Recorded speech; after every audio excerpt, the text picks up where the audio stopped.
Hi, hello. Welcome to another episode of Isaiah's Newsstand. It's your host, Isaiah Edwards. The date is July the 5th, 2024. Hopefully, this episode finds you well, in good spirits, and high hopes. As for me, I'm doing pretty good. At least I'm trying to stay optimistic, trying to stay positive, not stressed out, but we'll get to that. Let's see. My yesterday was very fun. We'll start there. Kind of just right into the food corner. It was, 4th of July hangout situation. My friend got a new apartment so I have two friends in Northside, and one I usually stay at, and then there's another friend now who lives under that friend. So we love that. Like, granted, we've always had friends in this house, so that's always just like a cool vibe. It's giving fun sitcom. But so we were doing like 4th of July grill out, housewarming. It was just really fun. It was really great. But for me, a super just awesome treat that I got to eat. I guess I should go through all the food and I'll get to the crown jewel of the table. But it was the usual burger, hot dog, and that was good. That was yummy. Had all the little fixins and whatnot. There were some chippies. Let's see here. But the main attraction. Oh, and there was also some cookies, some M&M cookies. But the main. Oh man. Actually, now I think about it, the sides were also really good. There was a pasta salad. There was the mac and cheese. Both very good. The main thing, the crown jewel was this strawberry pretzel pie. It was so good. It was so good. I had talked to a friend about making it, and she said, "Bet I'll make it." And this is when she made it. So I was on cloud nine. It was an amazing treat. One of the best desserts I've ever had. I still rank cheesecake above that. But I mean, man, I'm a pie guy, so like this pie was just so rocking, and there was some chocolate in there too, so it was radical, so good. All right, so yeah, enough of me gushing about food. Let's get to the sour point of my 24-hour cycle. So wake up today. I'm like, okay, let's do some laundry. Because, by the way, the rest of my 4th of July, I just got so tired for some reason. I just literally, ran out of steam. I came home and it just felt like a fever dream, just, passing out to, fireworks in the background, just boom, boom, boom, boom, boom. But I've definitely done that before. It's not my first time doing that. But, yeah, to today. I wake up, overall okay. I'm like, all right, let's go do this laundry. And literally, drive up and out, get to my little intersection that has no light. I hit it and get caught right in a speed trap. So I was like, oh, awesome. Love that for me. So yeah, I got my first ticket in a while, which definitely bummed me out, definitely stressed me out because I am too broke for this shit. But I don't know, definitely having perspective. And I thought back to the last time I got a ticket like this. It was, I feel like a couple years ago. Yeah, it's 2, 3 years ago. I was door dashing and I was so stressed out. And I remember how wigged out I was before I even went on this episode and talked. And I was so upset. I was so depressed. And I was so blah, blah, blah, blah. But I feel like I'm in a better place now. Feel like things are okay. I mean, like I said, not stoked about having to literally re-budget my whole summer now. But hey, these things happen. And, it could always be worse. So I'm trying to look on the bright side of life, if you will. But yeah, that's where we're at. That's how I've been. I know I'm blogging a little bit more than usual for an episode, but I figured, hey, why not? Let's go ahead, though, and we'll get into the news. But, y'all know what I like to do. I got to do my little startup, and then we'll go ahead and get into it.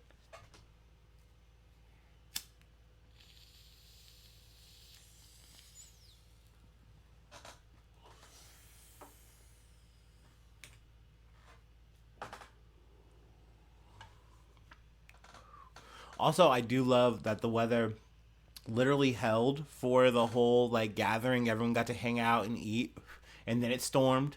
It was storming on my way back home. Today it just looks like dog shit outside. It just rained a little bit, but not too bad. So it's definitely fitting my mood. But overall things are good.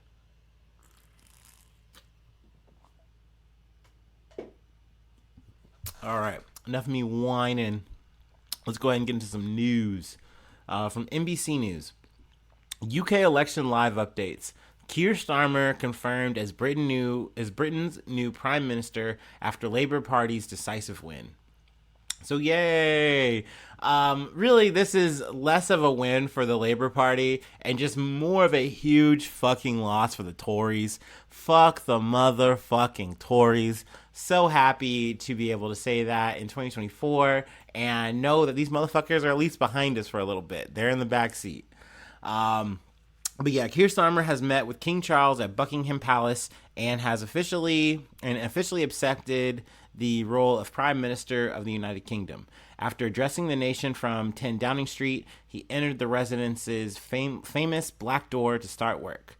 Starmer's Labour Party has handed a brutal defeat to the Conservatives. He replaces Rishi Sunak with vote counting ongoing. Labour has already won 412 seats in Parliament versus 121 for Conservatives, the fewest seats in their history. There are 650 seats. So Keir Starmer is going in as Prime Minister, and he's coming in with the power in Parliament.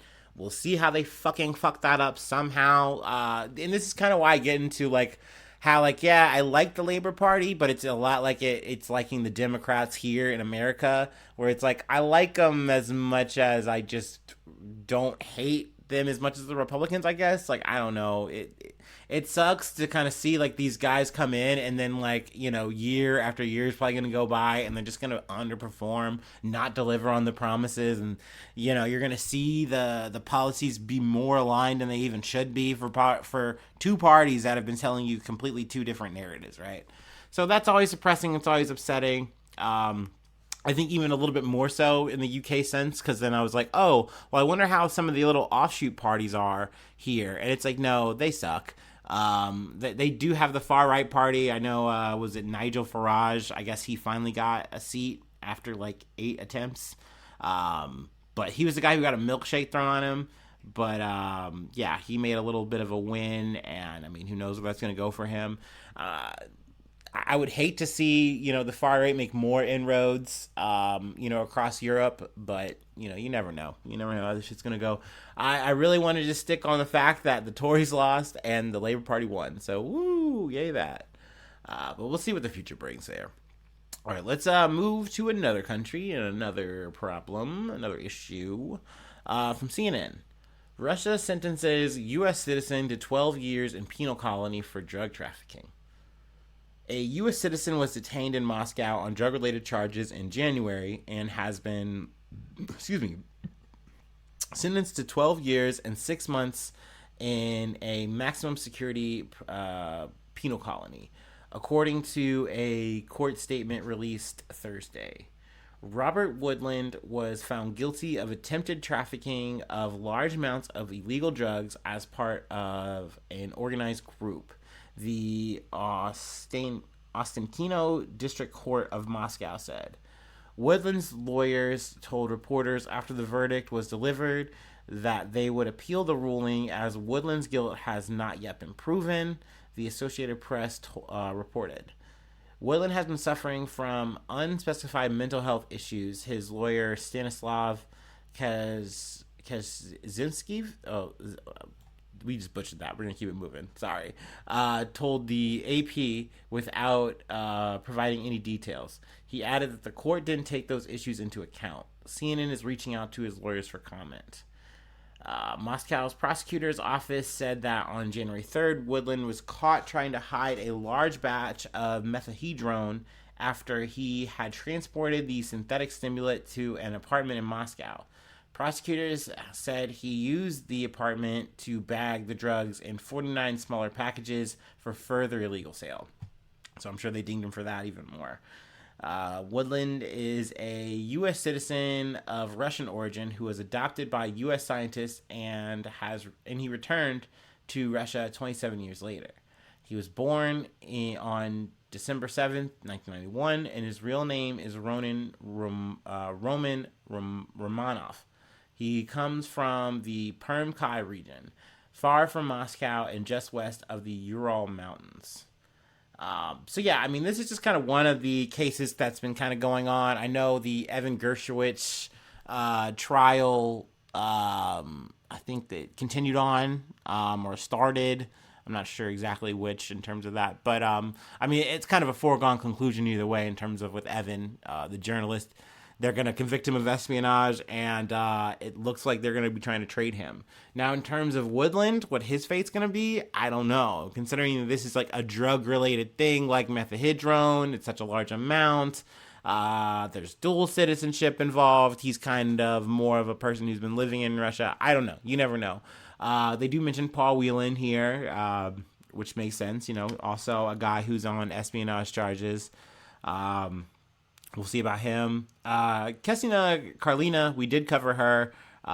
She was like a protester. She donated to a Ukrainian charity, literally $50, $51. And they're like, yeah, we're getting you for that. We're jamming you up for that. So yeah, I mean, a whole lot of shit going on in terms of just the Russian criminal system, in terms of Americans and getting jammed up and whatnot. You know, we'll see how those things play out. I'll try to keep you posted. Let's move on, though. A little bit of Ohio news that I wanted to cover, and I guess it's fitting considering, you know, I had a little bit of personal cop situation happen to me, so it's a little cop talk. From the Cincinnati Enquirer. Let's see. New Miami police chief fired after declining to take drug tests. Accusations from mayor. A Butler County police chief is out of a job for refusing to take a drug test after the mayor noticed the police department reeked of marijuana, public records show. New Miami Village Council unanimously voted to terminate police chief Harold Webb effective June 27th. Mayor Jewel Hayes Hensley has accused the police chief of a long list of alleged violations since taking office, including not responding to 911 calls and stealing hot dogs. Recently, she accused him of theft in office, falsifying timesheets and daily logs, and cashing his paychecks knowing he was required to show proof of his being at work. So low-key, this guy's a menace, but also kind of goated to me. I love a guy who's going to be like, dude, fuck these hot dogs. Fuck these time requirements. Oh, I'm stealing time from the clock. Oh, well. Oh, let me burn a... And of course, you know, yeah, you burn a little marijuana. Now, let's get into, like, who owns said marijuana, and I think that may be the biggest sore spot. But also the fact that he's just blowing weed at the police department. Like, that's crazy. At least, I guess I should say allegedly. I don't know. But let's see here. If my computer's going to work with me here. Well, maybe. Let me try to reset the article. Oh, phooey. Technical difficulties. Please bear with me. Okay. Maybe not. Okay. She said she smelled marijuana in the police department June 20th after going there with another member of council to collect the chief's daily logs. The first thing that came out of my mouth was, who has been smoking weed in here? Sorry, this page is jumping around. The smell of marijuana could knock you off your feet, she wrote. The village's attorney personally hand-delivered a letter to the police chief's home notifying him to take a drug screening. Webb refused, however, because he was required to do it in front of a nurse as a witness, and he felt that was degrading, according to a text message he sent the mayor. Look, I get it, dude. This dude was like, hey, I am not going out like that. I'm not gonna piss in a cup and going out like a chump. I'm just gonna bow out. Fuck it. So here's a quote from him. You know what? You win. This is the third time you've questioned my integrity, he said in a text, adding that she would have his resignation this evening. Webb said smell of marijuana came from the more than 850 grams of marijuana flower in the office from a seizure in March. So that to me is where it's like, oh, dude, that's pretty fucked up. Obviously, I'm like, okay, rebel, whatever, cool, fuck the police. Yeah, I'm a cop. I'm fucking the whole system up. Eat a couple glizzies. That's fine. Also, I failed to mention there was also burgers and glizzies, and they were great. Everyone was awesome. Everyone was cooking. Everyone was eating. Anyway, sorry. But yeah, like obviously that's a criminal thing. You're taking literal evidence and smoking it up. Like that's fucked up. But clearly this guy does not seem like a savory character. Definitely doesn't seem like he was a good cop, so to speak, for sure. But Webb said he would turn in his resignation and any new Miami Village owned property as soon as possible. When he didn't resign, council voted to fire him. The Village released the text messages to Fox 19 in response to a public records request. Webb's attorney did not respond to multiple requests for comment verbally and in writing Wednesday. Butler County prosecutor Mike Gosmer declined to comment. So yeah, I mean, clearly he just said, fuck it, I'm out, I'm done. They've been beefing for a while. There's a bit of a Facebook page that was involved. Let's see. Earlier this year, the mayor put Webb on administrative leave without pay over administration of the police department's Facebook page, which Henley said allowed inappropriate comments, including from the chief's wife. So that's obviously not wholesome. That's not good. Hensley ordered the entire Facebook page taken down. We will not use a village site to tear our village down, she wrote on a March 30th email to a new Miami police officer. The village council voted to reinstate the chief in April after his lawyer pointed out his suspension violated Ohio law because procedures to do so were not properly followed. So he kind of got back in on a loophole. It definitely seems like overall people in the community are not big fans of him. Obviously, the mayor is not an enjoyer. But it did seem like, I guess, his fellow officers were kind of like on his side. Let's see. I guess I'll read a little bit further here. As for the 911 calls, New Miami has a part-time police department. So when there is no staff working due to budgetary issues, emergency police calls are rolled over to Butler County Sheriff's Office. The chief has previously reported to the village council and mayor.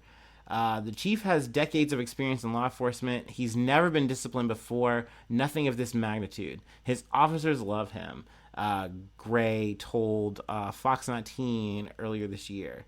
They are willing to stick up for him. I think that speaks a lot about his character. So, I mean, maybe there's some people that definitely do enjoy this dude, but overall he seemed to be a bit of a menace. Probably not going to be missed. But yeah, let's go ahead and move on to our next story. I know, sorry for the technical difficulties. It looks like I might have an internet outage or something. Hopefully this isn't going to affect the episode too bad. We'll see when I play it back. But I have one more thing to cover, and then I'll let you go. Let's go ahead and do the last break, and we'll close it out.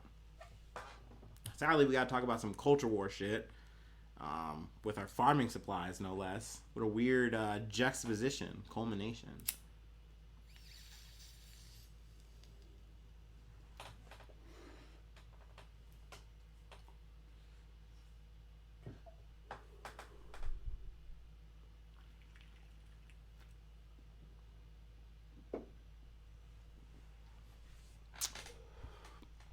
All right. From NBC News. Black Farmers Association calls for tractor supply company CEO resignation after company cuts DEI efforts. The National Black Farmers Association called on Tractor Supply's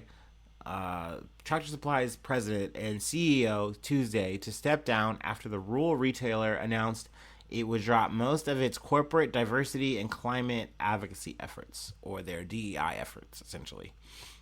The resignation demand emerged as Tractor Supply, which sells products ranging from farming equipment to pet supplies, faces a deepening backlash over its decision, which itself came after conservative activists spoke out against the company's work to be more socially inclusive and to curb climate change. So yeah, essentially, I guess I can just keep reading it. Fuck it. In a public announcement last week, the company said it would eliminate all of its diversity, equity, and inclusion roles and sponsorships of non-business activities like pride festivals and withdraw its goals for reducing carbon emissions. Critics of the new position argue that Tractor Supply is giving into hate and harming its customers by abandoning crucial principles. I was appalled by the decision. John Boyd Jr., president and founder of the National Black Farmers Association, said in an interview, I see this as rolling back the clock with race relations because the country is so divided on race, especially in rural America. Um, yeah, it definitely just feels like they said, hey, we really don't want you guys to be mad at us for just throwing money at some like social issues and stuff like that and just, being inclusive. So we'll just buckle in and back down to you. But that just seems so crazy to just be like, oh yeah, no, like we really need your money that badly that we're willing to just let these like racists just tell us what to do. Because that's essentially anyone who is bitching about DEI. That's what they're trying to do. They're mad that the gays and black people or whoever is of color is in their establishment and for whatever reason, and they feel like, oh, you're stealing white jobs, buddy. Well, hold on there. And that's what this conversation is trying to be about. So to see Tractor Supply to just like back down like that and just be like, oh no, we're so sorry, we won't do this, we don't want to ruffle any feathers, we don't want to be in any kind of Bud Light situation, like it just seems very cowardly. So I totally get why you have someone like Boyd Jr. saying, yeah, we're done. Like this whole association is not going to affiliate with you guys. And essentially they had been courted by Tractor Supply Company to become like, a part of this whole partnership. Because I guess they take on like other foundations and groups in that nature. But then it seems like they got turned down, as of around June 26th. I guess I could just read this last part too. The company recently invited NBFA, to the organization or to apply to be partner of Tractor Supply's company foundation, but the organization learned on June 26th, one day before Tractor Supply's company or Tractor's, I don't know why I keep saying company, Tractor Supply's announcement on its DEI and climate goals that it was not among the groups selected. So essentially they just turned around and just changed their mind. So it's like, that's just really weird and awkward. But obviously it's not just black people. Obviously anyone in the LGBTQ community, like these are all people who shop at these establishments and like buy product. It's not just normal white bread Americans. Like there are all kinds of people who use this place, and like I feel like there's not a ton of places that you can kind of get this shit, at least at the kind of like volumes, quantities, and qualities, I would think. And maybe that's why Tractor Supply just kind of thought they could just kind of be flippant about it and just be like, hey, we'll appeal to like our bigger swath of market, and whoever it is, fuck it, whatever. That just is what it is. It's breakage to them. But, that's why I kind of felt the need to be like, hey, no, I definitely want to talk about this. It is fucked up. You know what I mean? At the end of the day, I don't really give a shit about Tractor Supply. I can barely say their goddamn company correctly. Who gives a damn? But, it's a shame that you see a company make all these strides, and obviously, these people don't care about people in general. They just want to make fucking money. I know even when they were donating and being a part of this whole DEI initiative, they're only doing that because they get tax breaks, they get, a certain kind of social moral attention that they like, and it's like, that's just good for company brand. But to just then instantly wilt on this because you have some, like, I don't know, red-pilled podcaster or some lame-ass fucking Ben Shapiro clone saying like, they're the reason America's fucked up. Like, and they're just going to bow down to that. Like, fuck them. Like, they don't deserve to make any kind of money. Fuck their whole quarter. You know what I mean? Boo. And yes, is boycotting Tractor Supply going to do that much? I don't know. Maybe, maybe not. Obviously, I hope this shit fucks them up, you know what I mean? But we've talked about these kind of things and what their outcomes are. I'm sure this isn't going to be a leg sweep to, Tractor Supply and, they're going to come begging and, oh, we're so sorry. Probably not. I would like to see that, in a perfect world, but probably not, no. But, hey, you do what you can, right? Lord knows my ass wasn't going to go to Tractor Supply anyway, so fuck it. Fuck them. But yeah, we'll leave it there. I know. It looks like I got my internet back. Hopefully that didn't do any damage to this their episode. But thank you for tuning in. Thank you for listening to me whine and bitch and then poorly explain the news around me. If you'd like to help out, support the effort, become a newsie today, patreon.com/IsaiahNews. 3 ways to hit me up. IsaiahNews1@gmail.com. Feel free to follow me or the podcast on any of the socials. And, hit the like button, leave a cool comment. That's always helpful. Trying to get those subscriptions up on the YouTube. And thanks so much for tuning in. Thanks so much for being a friend. And hopefully I see you soon for some more good news. I love ya. Bye-bye. Mwah.